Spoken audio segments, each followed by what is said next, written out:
أفلا يتدبرون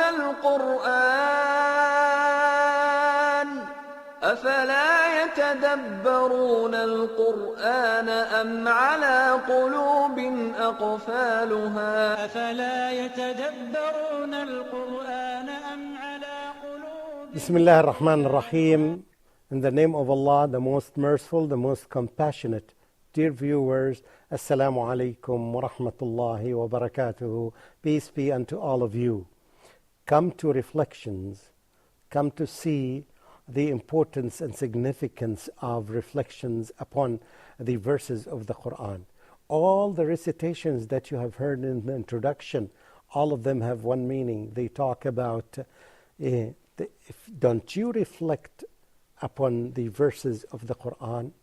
Or do you have, or are there locks on the hearts? In other words, without reflecting upon the Quran, it means that our hearts are locked and they need to be unlocked. And the way to unlock them is by going back to the Quran and understand and reflect upon the verses.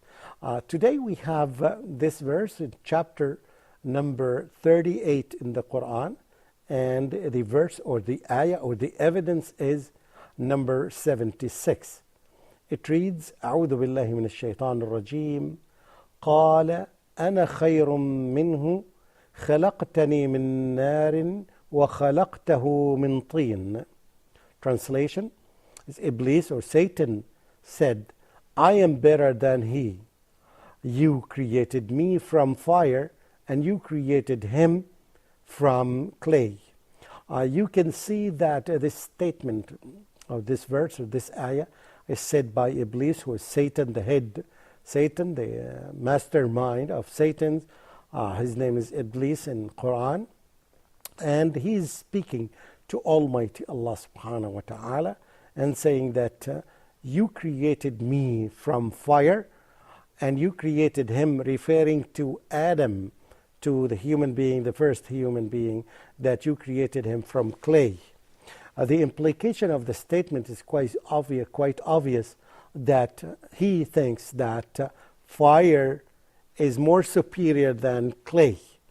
And therefore, from the context, let me explain the context of the verse to you. Allah subhanahu wa ta'ala commanded Iblis, commanded Satan to obey and prostrate Adam. However, as you can see, this was the response of Iblis or Satan to Almighty Allah. And this statement is an embodiment of arrogance.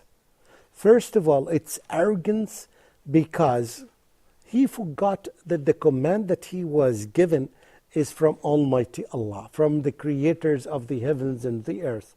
And he has to obey the commander. He has not to look into the type of the command, rather as a good human being. Like any Muslim, when we are commanded by Almighty Allah to abstain from things that even they may look good to us, we would never say no, but we would say that we listen and we take the command and we will obey the command. However, this was not the case of the Satan. Satan said that no. He said that I cannot submit and obey this human being simply because I am more superior than him.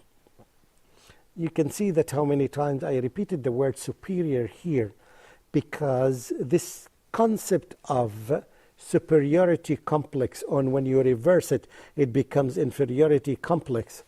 This concept of superiority is one of the most devastating and destructive diseases in the whole world. Almost every human being suffers from it, simply because you will find lots of nations, lots of individuals, lots of community would repeat the same statement that you see on the screen here.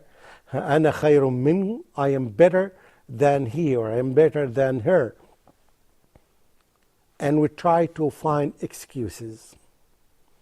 You can find this in the advanced countries when they say that, when they think that they are better than our human beings, other human beings. The Europeans may have this feeling, or this complex, if you can say, because of their complexion, because that they are white. They may think that they are better than the Africans because they are black. And you know, this complex, this problem that had been a cause of many fights in the world because of the concept of superiority. I think I am superior than you. I think because I am German, I am better than you simply because you are from France. Or I am better than you because I am Indonesian and you are Malaysian. And you find, unfortunately, this concept is taught directly and indirectly almost in the books that the students read everywhere in the world. And this is one of the reasons why there are many wars in the world. Because some people think that they are more superior than others. And this is the problem of the Satan. It was the same mistake and the same error that had been committed by the Satan. He thought that he is more superior than the human being, and out of arrogance he said this statement. There are many human beings nowadays who would repeat the same sentence in a different way, who would say the same sentence in a different way, showing that they are more talented, in other words, more superior than others. And they think that because they are more talented than the other human beings have to obey them. No, this is not true. And this is not correct. And that's why these problems rise almost every corner in the world because of this concept.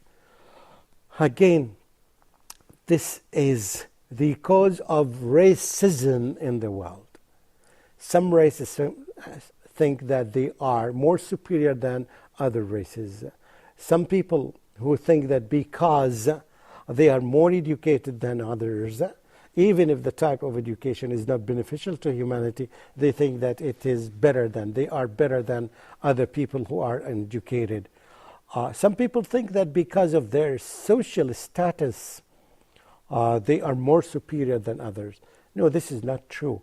In the eye of Allah subhanahu wa ta'ala, in the way that Almighty Allah judges humans, He does not use the issue of social status. He does not look at the color of the complexion. He does not look at the nation that a human being is born in.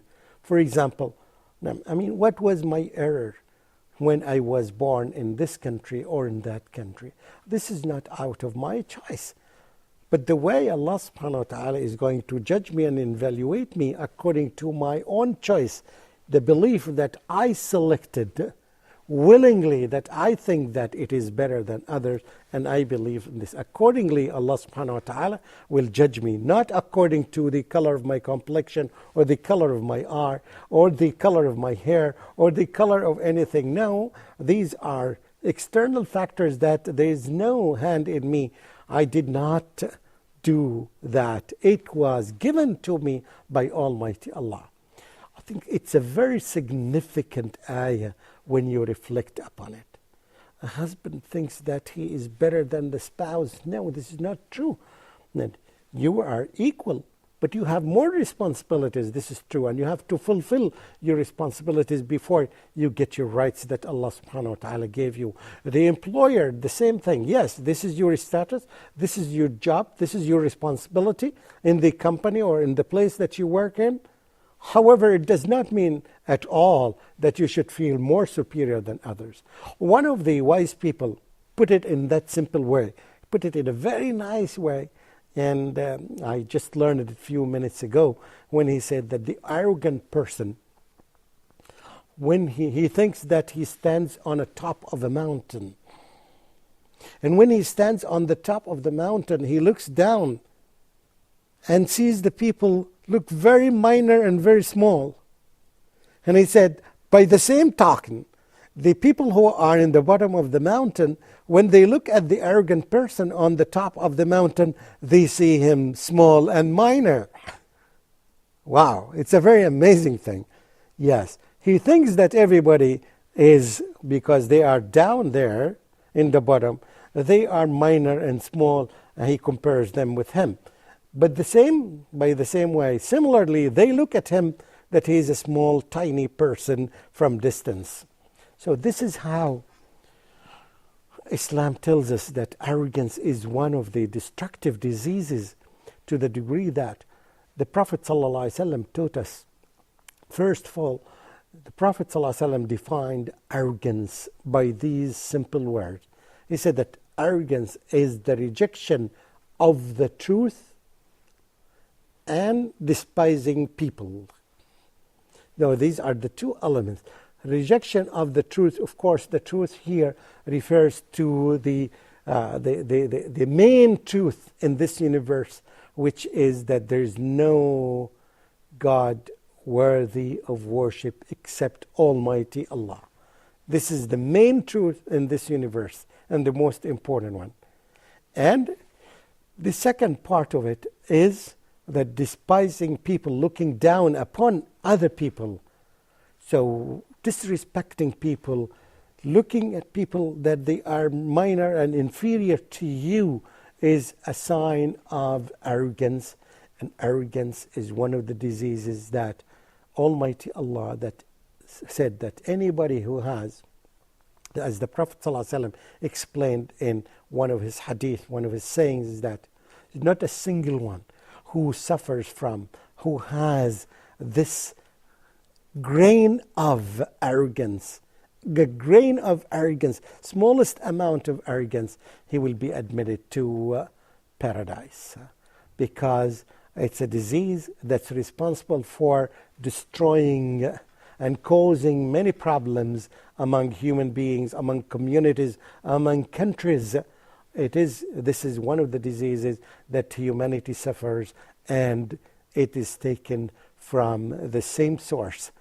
It is a repetition of the same statement in a different way that had been said by Satan to Almighty Allah by these words, that I am better than him or better than her. This feeling of superiority should be erased from the hearts of human beings, and nothing can erase this except a message from God, that if we believe in it and we apply it, more importantly, in our life, we will definitely live in a more peaceful world, in a world that everybody will love to live in it, if it is void of, if it is empty of, if it doesn't have this disease of arrogance, this disease of kibr. Brothers and sisters, as you see, when you reflect upon such a verse, and when you try to apply it and ask yourself, am I one of those who suffer from this disease? Do I deal with people in the similar way?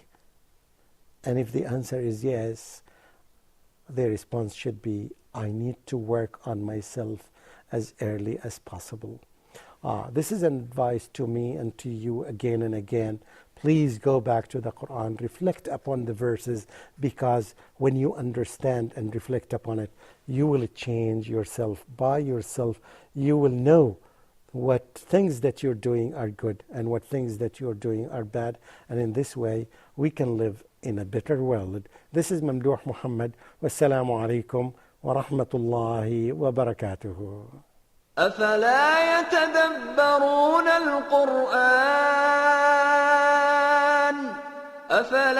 يتدبرون القرآن أم على قلوب أقفالها أفلا يتدبرون القرآن أم على قلوب أقفالها أفلا يتدبرون القرآن أم على قلوب أقفالها